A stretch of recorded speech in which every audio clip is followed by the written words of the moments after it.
This meeting is being recorded. Buenas tardes, Miquel. Buenas tardes, Miquel José. Michael, sí. Miquel, estoy acostumbrado, tranquilo. Hoy está con nosotros Michael McLaughlin o algo así, que aunque no lo parezca es bilbaíno, estudió periodismo en Leioa y su trayectoria profesional se ha desarrollado en medios, sobre todo en Madrid. También estuvo una época de freelance en estudios de realidad virtual y desde hace algún tiempo trabaja en El Confidencial.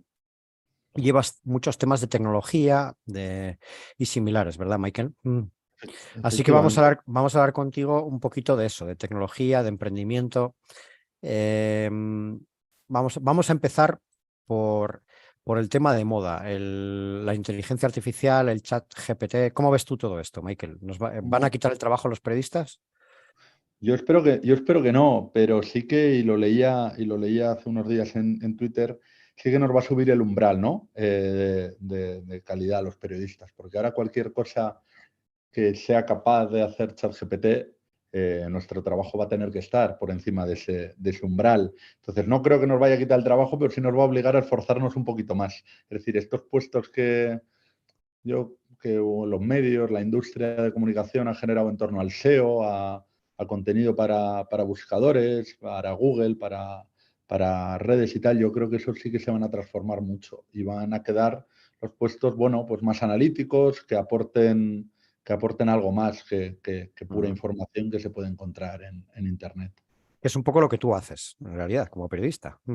Yo creo que yo, más que periodista, y muchas veces cuando voy a las ferias internacionales y tal, cuando hablas con la gente de comunicación y tal, te identifican siempre como analista, más que como periodista, porque, pues bueno, pues coger las especificaciones, en mi caso, algo de lo que suelo escribir mucho, que es dispositivos, aunque hablo de más cosas, es que ya coger las especificaciones y trasladarlas de una hoja de especificaciones a un texto no tiene mucho valor, ¿no? Entonces, hay que explicar, hay que analizar, hay que dar valor agregado, ¿no? a los textos, que no sea por información. Siempre nos han vendido, ¿no? Y es importante hacer la separación, pero siempre nos han vendido que la información tenía que estar muy separada de la opinión, y eso es así, pero hay un tercer bloque que empieza a aparecer, que es el análisis, ¿no? Que es el dar contexto, analizar lo que está ocurriendo, por qué está ocurriendo, etcétera, etcétera, y es un punto intermedio entre la opinión y la información, opinión basada en información, pero es lo que hago yo más, suelo analizar más que informar al uso puro duro tradicional. Bueno, pues vamos a aprovecharnos de esa capacidad analítica tuya, Michael. Vamos a intentar hablar un poquito también del País Vasco. ¿Cómo ves tú el mundo de la tecnología, el emprendimiento, etcétera, en el País Vasco? En Bilbao, si quieres, por centrarnos más, que es lo que más conoces. Pues mira, ¿cómo lo veo? Yo la impresión, y yo te lo comentaba cuando hablábamos para cerrar el encuentro, yo llevo muchos años fuera de Bilbao, aunque tengo mucho contacto, voy allí por familia y demás, y sigo mucho, sobre todo desde el punto de vista político, empresarial, me gusta mucho seguir la actualidad allí. Entonces, ¿cómo la veo? Yo veo que Euskadi, País Vasco, ha hecho los deberes en cierto sentido, ¿no? Ha tenido, pues, por cierto contexto, ha podido hacer una desindustrialización más ordenada que otros territorios, y ha sido un salto más natural, ¿no? Si vienes de un proceso industrial, seguramente tengas un ecosistema mucho mejor, mucho más asentado para prepararte para pues bueno, ingenierías, sectores tecnológicos clave. Entonces, en este sentido, creo que está mejor preparado que otros territorios, como yo creo que más o menos se ve de vez en cuando, ¿no? Si sumamos Madrid, partes de Barcelona, Valencia y el push que está haciendo Andalucía a través de Málaga, que es un hub importante desde el punto de vista de tecnología, creo que es de las que mejor posicionada está para dar pie al siguiente escenario. Otra cosa es cómo al final le afecten la fase que ahora se abre, ¿no? Que yo creo que es clave los próximos 2-3 años para estar bien posicionado o mal posicionado, ¿no? Porque la iniciativa privada va a pasar 2 años complicados, lo estamos viendo, y creo que ahí van a entrar en juego las administraciones, ¿no? La esfera pública. como elemento tractor de esos proyectos tecnológicos, de esos polos tecnológicos. Entonces, dependiendo quién juegue mejor sus cartas, desde el punto de vista público, Euskadi saldrá reforzada o saldrá. O sea, ¿tú qué esperas? ¿Qué esperas de la administración como tractor en este momento? O sea, ¿cuál crees que es ese papel espero? exactamente? Pues, a ver, por concretarlo un poquito más. creo que, y yo cuando analizo y la administración básica tiene sus puntos buenos, sus puntos malos, también tiene una ventaja frente a otras administraciones, que es el régimen económico que tiene, que le da más soltura para dirigir, para llevar, para apuntar, ¿no? Mejor dónde. Sí, el concierto económico, sí. ¿Dónde ejecuta? Sí, el concierto económico le da más libertad. Y el otro día salía, en los últimos días, ¿no? Los pocos fondos europeos que el Ministerio de Industria había aplicado todavía, ¿no? A proyectos clave, semiconductores, etcétera, etcétera.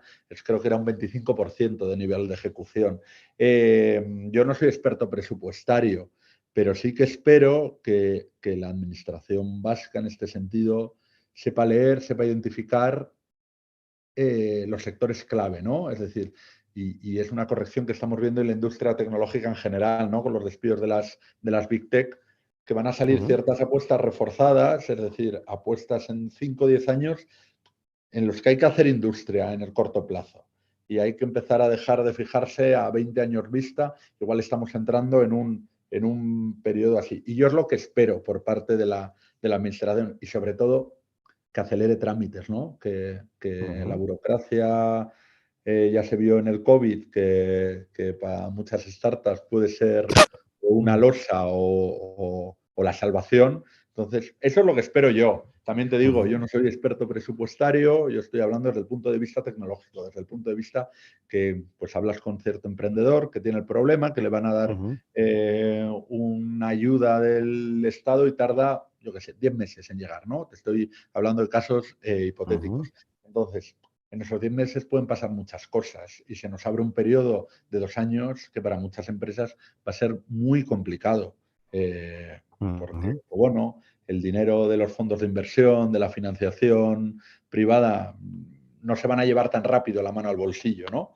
Como estamos viendo, ya a finales de 2022, veías el nivel de startups europeas, lo que habían recaudado, y ya había caído como un 15% a finales de 2022. Entonces, creo que ahí es cuando la esfera pública tiene que dar el paso y habilitar herramientas que ayuden a avanzar el tejido. Por eso es mi punto de vista. Vale, ¿y cuáles son esos sectores que tú crees que tienen que ser claves desde tú como analista que es? Claves, yo me voy a agarrar a un caso concreto, ¿no? El otro día hablaba el presidente de Microsoft España y decía que, bueno, pues le preguntaron por los despidos, ¿no? De a ver si iban a llegar a España, los que se habían anunciado, y reconoció que sí, pero reconoció que había 2 unidades que nos iban a ver afectadas y que mantenían la previsión de creación de empleos. La de inteligencia artificial, que ha quedado clarísimo con la inversión de 10.000 millones que han hecho en ChatGPT, que es vamos a decir, un eje maestro de su plan a corto plazo. Y el otro, el de los centros de datos, ¿no? Que España traía una atracción muy buena. Amazon, Google, Microsoft, Alibaba y andaba a ver lo que ocurría, no ocurría, pero no puede ser ahora que porque entremos en recesión o bajemos mucho el crecimiento, perjudiquemos esos sectores. Y luego creo que el tema de Deep Tech, de tecnologías profundas, de base y tal y cual, deben ser ejes estratégicos a los que no se puede renunciar. Entonces yo marcaría esos 3 desde mi punto de vista. Como Michael McLaughlin, obviamente cualquier otro experto me vendrá a decir otros 3, pero entendiendo el interés que hay ahora mismo en España y el posicionamiento son los 3 sectores clave que fomentaría. Aunque es verdad que Deep Tech a veces es un totum revolutum en el que entra cosas demasiado variadas, ¿no? Sí, pero eso yo creo que venimos de una década que nos ha pasado con muchas cosas, ¿eh? Y te voy a poner otro ejemplo. Te salto de Deep Tech a metaverso también. Hay mucha gente, yo vengo del CES de Las Vegas hace pocas semanas, te venden como metaverso ideas que te vendían de hace que no es ni un metaverso, que es una realidad aumentada sencilla, etcétera, etcétera. Entonces, creo que esta crisis que vamos a vivir también nos va a venir bien para ordenar y para despegarnos. No sé cómo lo ves tú, pero para despegarnos un poco de esa palabrería o de eso, de no bajar al detalle, que es lo que nos falta, ¿no? No quiero llamarlo humo, digo, no bajar al detalle. Hoy como vamos a dejarte a ti el protagonismo porque tienes el tiempo limitado y eres tú el entrevistado. Otro día, si quieres, hablamos los dos. Hablamos los dos, sí. Bueno, abusando, siguiendo con ese abuso de tu capacidad analítica, muchas veces da la sensación de que se invierte en edificios y se hacen cosas en infraestructuras y te lo digo pues hablando de, por ejemplo, pues la Torre Vizcaya o en Guipúzcoa también hay algún caso parecido de edificios descomunales. ¿Tú eso cómo lo ves? ¿Crees que son inversiones correctas, que no? A ver, aquí hay muchas variantes.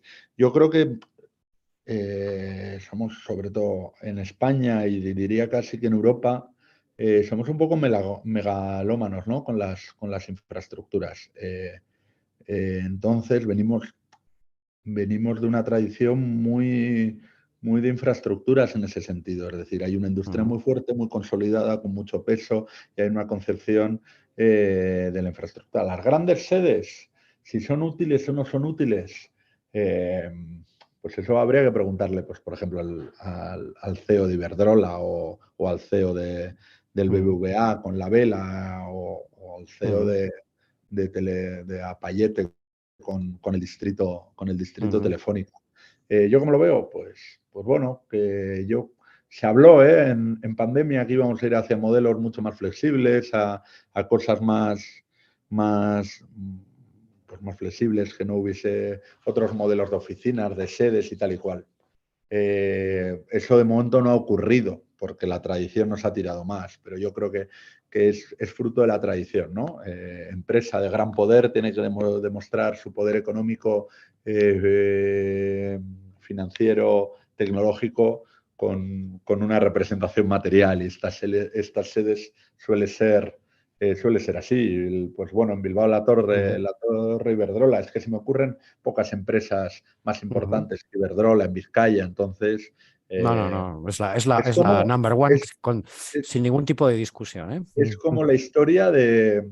Joder, a mí esta siempre me hace mucha gracia. No sé si es un puma o un tigre, lo que hay en Deusto sobre el... Es un tigre, Es un sí. tigre. Es el tema del fabricante de correas, ¿no? Que quiso mandarle la señal a los astilleros que tenía enfrente de que era muy importante para ellos y que realmente tenía... Pues tiene un puntito de eso, si lo piensas. Entonces es tradición y pero bueno, en el caso de la Torre Vizcaya, que no sé si conoces, es el edificio antiguo ese del BBVA en la Plaza Circular, sí. Que se ha transformado por lo menos unas cuantas plantas, 3 hasta el momento, tengo entendido, se ha transformado en un centro de emprendimiento, ¿no?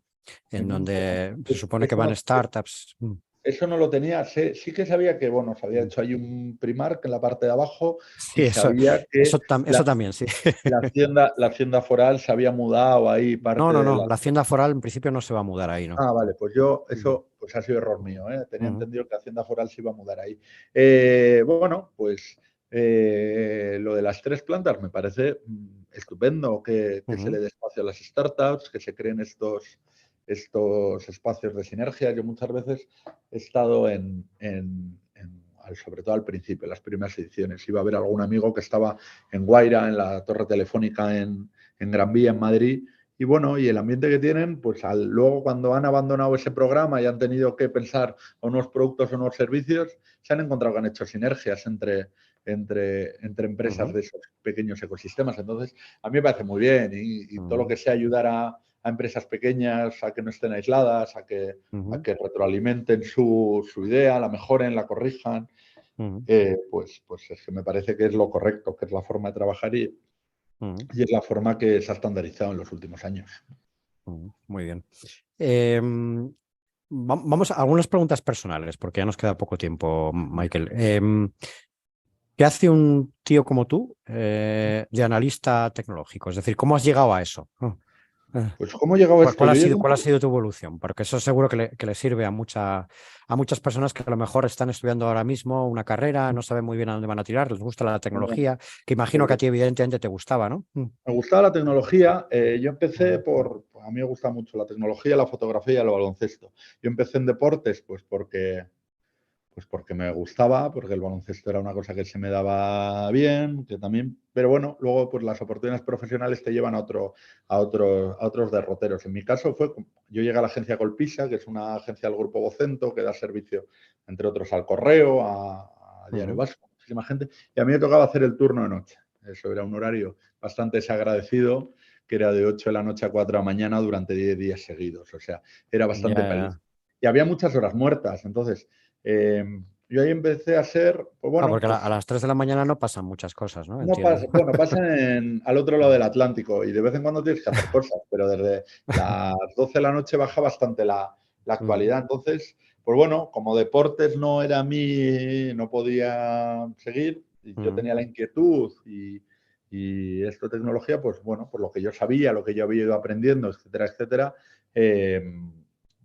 pues lo fui desarrollando y fui leyendo mucho más y fui identificándome mucho más y fui localizando expertos para cada vez que tuviese que hacer un tema, un reportaje.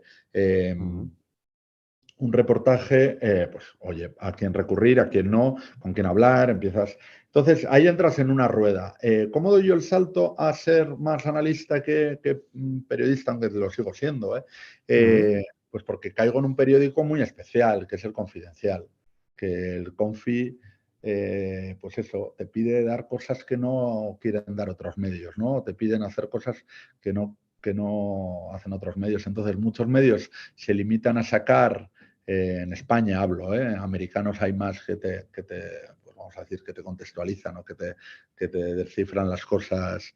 Es decir, Apple presentará mañana resultados trimestrales y muchísimos medios se dedicarán a decir, vale, ventas tanto, tal, y aquello y aquello.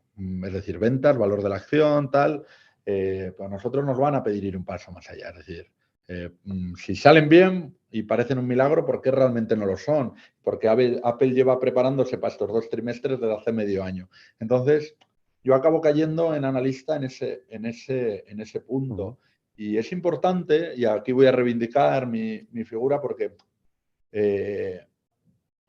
las empresas, sobre todo las tecnológicas, van a influir mucho en el trabajo, en nuestras vidas, en los próximos 5 años. Entonces, un movimiento que parece o inofensivo o parece que solo tiene una lectura, tiene muchos más trasfondos que se van a materializar en 2-3 años. Entonces, por eso yo acabo en esto. Y sobre todo, si personas que les guste la tecnología, que estén pensando en trabajar en comunicación, en esto, yo lo que les diría sobre todo, leer mucho, informarse mucho, salirse de los canales tradicionales, acercarse al ecosistema, identificar expertos en cada área y leer mucho a esos expertos, porque eso luego te da las herramientas para tú ir leyendo y anticipando las cosas. Sí. Concretando un poco, ¿cuál sería tus 2 personas a seguir?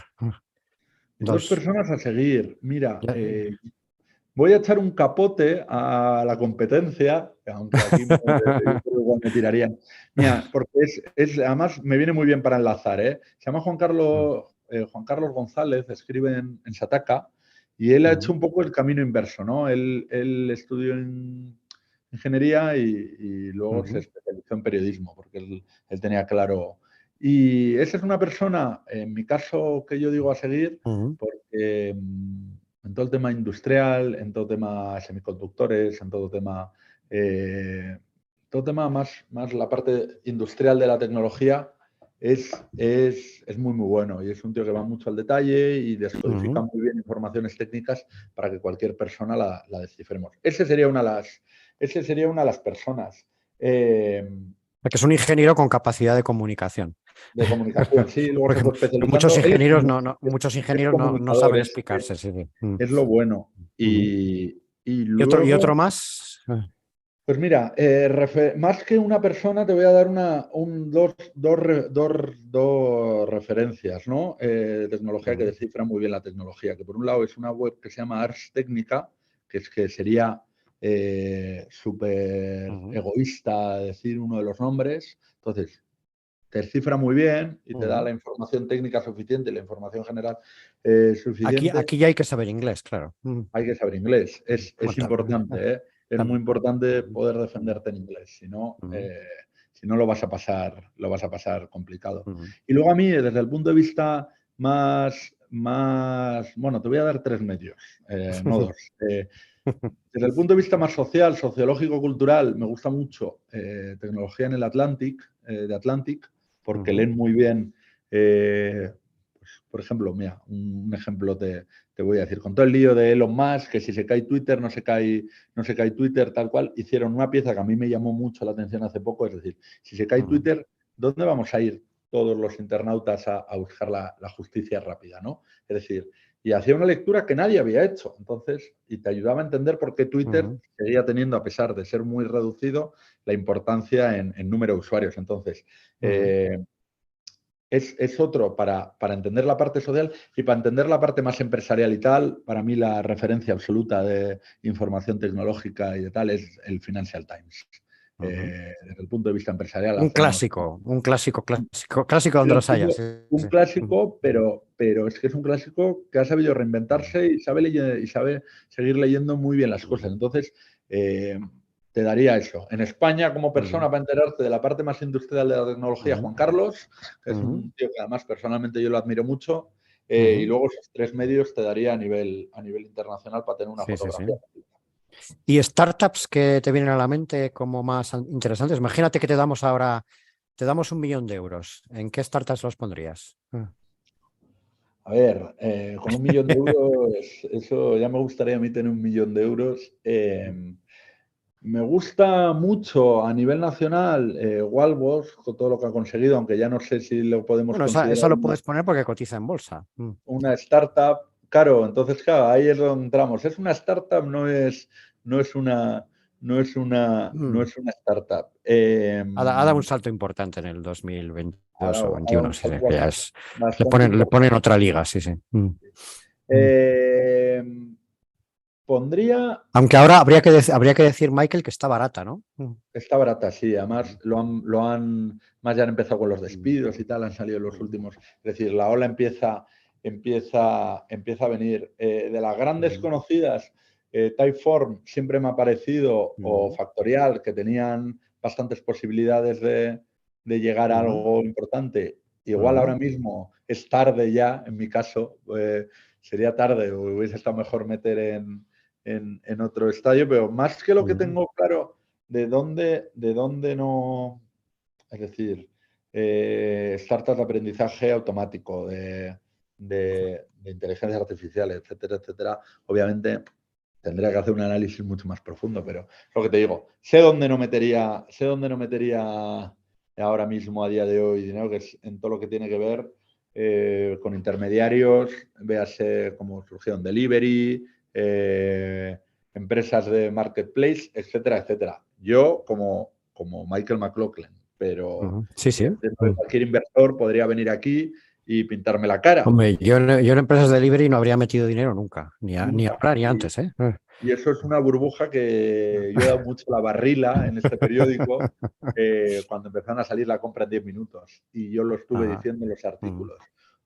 Esto es una burbuja desde el principio. Esto va a reventar, es total. Nos están creando necesidades que realmente no las necesita nadie. Entonces, yo es lo que digo así un poco. Sí. Te puedo decir así brevemente. Y de inteligencia artificial que has mencionado, la palabra también para startups, ¿alguna que te venga a la mente así rápidamente que dijeras, joder, pues esta me gusta? Igual no te viene ninguna, ¿no? Porque es verdad que en España no somos muy fuertes en ese tema. No somos muy fuertes, entonces tendría que mirarte bien, referencias.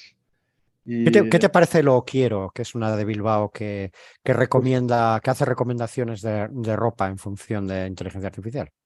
Claro, el problema de esto es, a mí, La conoces, ¿no? Es una que no, envía, no la, te no la- envía no la cajas, conozco. te envía cajas de ropa a chicas. Es para chicas, igual por eso no la Sí, conoces.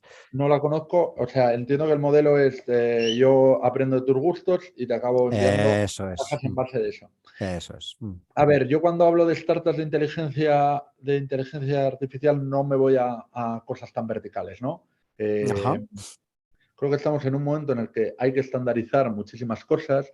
Por ejemplo, el otro día hablaba con una fuente para un reportaje que me explicaba, vale, ChatGPT se va a abrir, va a haber muchas empresas intentando utilizarlo y aplicarlo, y ahí hay una oportunidad. ¿Cuál es la oportunidad? Una plataforma transversal que a esas empresas les ayude a todo ese entrenamiento, todos esos recursos que tienes que dedicar a una inteligencia artificial, porque las inteligencias artificiales no caen del cielo, no es un algoritmo que tú programes, es decir, hay que alimentarlo, hay que corregirlo y hay que tal. Eso Microsoft lo puede hacer porque tiene los recursos, pero la startup X no puede estar dedicando constantemente recursos a entrenar esa inteligencia artificial. Entonces, yo creo que ahí hay una oportunidad de negocio muy interesante. Una plataforma transversal que ayude al entrenamiento o facilite el entrenamiento de inteligencias artificiales pues para verticales como la que me estás hablando, ¿no? De lo quiero, creo que se llamaba. Sí, lo quiero, sí. Entonces, a eso es lo que me estaba refiriendo un poco. Ideas, va a haber ideas buenísimas. El problema luego también de estas ideas se ve y esa realidad la conozco un poco mejor en Estados Unidos, ¿no? Bueno, que es precisamente lo que se está empezando desde hace un par de años a investigar. Estas cosas tan verticales, tan pequeñas, ¿quién te dice que Zara no se fije en ese modelo y o te compre o te acabe emulando tu idea y colocándola en un lugar preferencial gracias a la capacidad que tienen ellos de colocar? Entonces, esas cosas tan verticales me generan más inquietud, aunque obviamente son necesarias, porque si no salen ideas desde entornos más bajos, más pequeños, ideas verticales, no se van a mover los grandes. Entonces, Sí, sí. es el planteamiento que veo. Pero es lo que te digo, no me viene ahora mismo. Estoy intentando hacer, mientras tanto, algún recap y no me pillas ¿Y un poco. la eterna promesa, esta Sherpa, qué te parece? Que ha pegado un nuevo vuelco que han anunciado la semana pasada, no sé. Pues mira, Sherpa. Yo con Sherpa tengo ahí una especie de relación de amor-odio porque la llevo siguiendo desde hace mucho tiempo. Entonces, intentaron hacer una cosa muy de consumo cuando yo les conocí, que era el asistente como tal. Bueno, pues esto es producto, ¿no? En cuanto Google o Apple meten su asistente por defecto en su móvil, automáticamente desplazan alternativas, ¿no? Cualquier alternativa.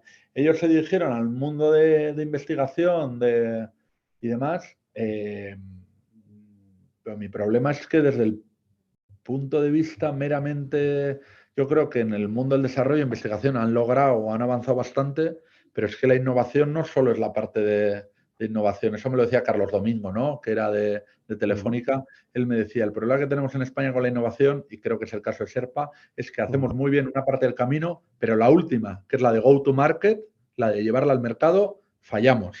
Salimos muy bien en la foto anterior, pero en la foto final, que es la de llevarla al mercado, fallamos. Entonces, Sherpa es la sensación que tengo yo. Porque lleva muchos años, pues prometiendo cosas, haciendo grandes fichajes, generando titulares.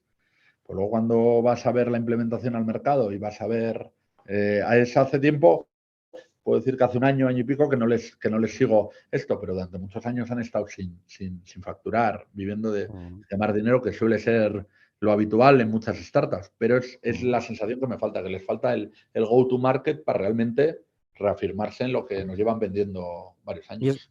el concepto que han sacado es el de inteligencia artificial basada en la anonimización de los datos. ¿Eso a ti cómo te suena? ¿Crees que puede haber un hueco para ellos ahí o no? Es que, a ver, privacidad, es que, claro, con el tema, es decir, con la privacidad ocurren dos cosas. Hay muchas oportunidades de negocio, las hay, y entiendo que inteligencia artificial basada en la anonimización de los datos es una alternativa o es algo que sigue el camino de los datos sintéticos, ¿no? Pues bueno, que no se tengan que recurrir a tantos datos de usuarios, etcétera, etcétera. ¿Cuál es el problema? Que veo que me parece muy interesante porque quitaríamos de esa, es decir, en datos anonimizados o sintéticos hay una oportunidad muy grande porque quitarías mucho factor humano que te puede introducir sesgos, te crea riesgos de que esos datos no se respete la cadena de privacidad, lo hemos visto recientemente, ¿no? El caso más ejemplo, escribía el otro día sobre el tema de la rumba y las fotos que acaban colgadas en Facebook. Eso es porque una persona de carne y hueso tiene que validar esa imagen y que eso vaya. Ahí hay una oportunidad y todo lo que sea avanzar en ese sentido, bien. Ahora digo, trasladando al mercado, a los intereses del público. La gente realmente, y yo lo veo en las estadísticas, cuando escribes noticias que tienen que ver con la privacidad, la gente a día de hoy no tiene el chip de la privacidad puesto.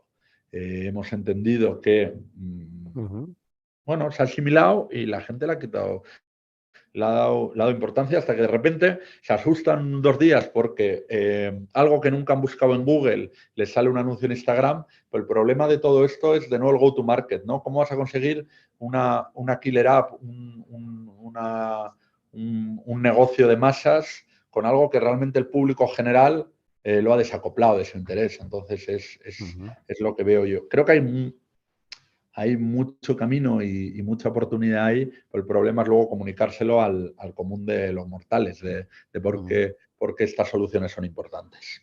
Muy bien. Pues nada, Michael, muchísimas gracias por tu tiempo y bueno, pues te seguiremos leyendo atentamente. A ti, José, espero que haya sido interesante.